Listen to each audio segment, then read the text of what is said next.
The crowd was thick, the kind you only see on a Saturday afternoon when the weather is just right. In the middle of it all, two men were shouting. It wasn't just a disagreement. It was a full-blown argument. Loud and angry, their voices cut through the cheerful chatter of the marketplace. One man, tall and broad-shouldered, jabbed his finger at the other, a smaller man who seemed to be shrinking with every word. I remember thinking, someone should do something. But I was just one person in a sea of faces, all watching. All silent.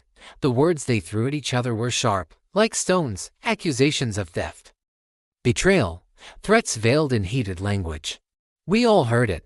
Every single person in that square heard the smaller man, Mark, plead his innocence, and we all heard the bigger man, David, swear he'd make him pay. It was a public spectacle. A piece of street theater nobody had bought a ticket for, but everyone was watching. Then, as quickly as it started, it was over. David stormed off, leaving Mark standing alone, humiliated in the center of the now quiet crowd. And we all went back to our shopping, the ugly scene already starting to fade from our minds, just a bit of midday drama. Days turned into a week. The incident in the square was now just a piece of local gossip, a story told and retold, with details getting fuzzier each time. But one thing was clear, nobody had gone to the police. Not a single person. I told myself it wasn't my business.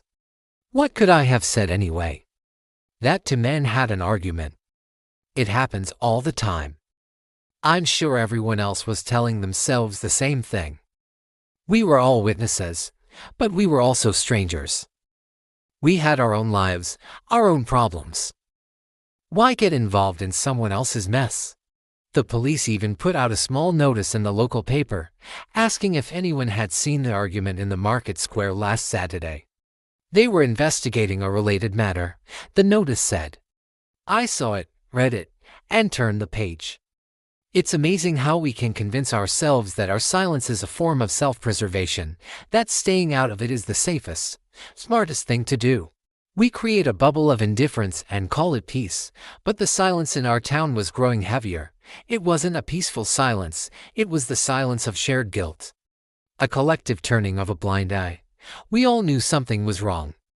That the argument was more than just words, but no one wanted to be the one to break that silence. Then the news broke. It wasn't about David or Mark. It was about Mark's son, a little boy named Leo. He'd been in a hit-and-run accident. A car had swerved onto the sidewalk, hitting him as he was riding his little blue scooter. He was in the hospital, in critical condition. The police report mentioned that the car matched the description of David's. Suddenly, the argument in the square wasn't just drama anymore. It was emotive. David's threat to make him pay echoed in my head, taking on a horrifying new meaning. The weight of our collective silence crashed down on me. An innocent child was fighting for his life because 100 people had decided to mind their own business. The image of little Leo, a boy I'd often seen chasing pigeons in that very same square, was now connected to our failure to act. The damage wasn't just a potential court case between two men anymore. It was a small, broken body in a hospital bed. Our silence hadn't protected us, it had made us accomplices. The guilt was no longer a vague feeling, it was a sharp, stabbing pain. I looked at my own kids and felt sick to my stomach. How could we have let this happen? I couldn't sleep that night. Every time I closed my eyes, I saw the argument. I saw the newspaper notice. I saw the image of a little blue scooter lying on its side. The next morning, I walked into the police station.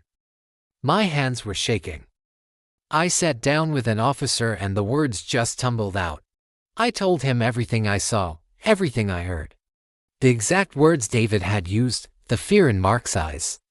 I described the crowd, the sea of silent faces. The officer listened patiently, taking notes. He told me I wasn't the first. A few others had come in that morning too. It seemed the news about Leo had finally broken the dam of our silence. It took a child as suffering to make us do what we should have done from the start.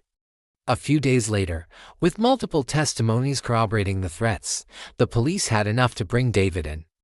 The evidence from the car was conclusive. He was arrested. He confessed. It was an act of revenge, twisted and misdirected at the most vulnerable person in Mark's life. Justice, it seemed, would be served, but it felt like a hollow victory. Leo eventually recovered, but he would walk with a limp for the rest of his life. A permanent reminder of a moment of anger and a week of silence. Our testimony came. But it came too late. We had the power to prevent a tragedy, but we chose to be bystanders. The truth eventually came out, but the cost of its delay was a piece of a child's future. It taught me a hard lesson. Speaking the truth isn't just about justice, it's about prevention. A delayed truth can be just as devastating as a lie. Thank you for watching. The stories we share here are meant to make us think. If you believe in the power of these lessons, follow Moral Compass 01. We bring you real stories with real-world morals. Subscribe for more, and let's learn together.